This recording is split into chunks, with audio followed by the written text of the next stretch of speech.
In today's video, I'm going to teach you how to add admin user to Calendly. Let's get started right inside your Calendly account. Once you're signed in and on your dashboard, you'll want to head to the Admin Center. This is the control hub for your organization's settings, and it's where you can manage users, roles, and permissions. If you don't see the Admin Center option, you may need elevated permissions. Check with your organization's owner or an existing admin to confirm your access. Inside the Admin Center, open the Users section. This page shows everyone currently in your organization, along with their status and role. It's a great place to double-check whether the person you're about to add is already listed or has a pending invitation. If they're not there yet, you're in the right place to invite them. Next, choose Invite Users. This opens a simple form that collects the basics for the new account. In the email field, type the person's work email carefully.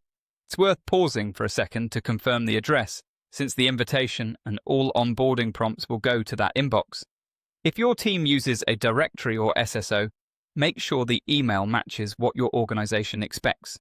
When you're ready, continue by selecting Next, set roles. Calendly uses roles to control what a person can do in your organization. On the role selection screen, choose Admin. Admins can manage users, adjust organization settings, and oversee key configurations. This is powerful access, so assign it only to people who genuinely need it for their responsibilities. If you're unsure, you can always start with a lower permission level later. But for this workflow, we're designating them as an admin.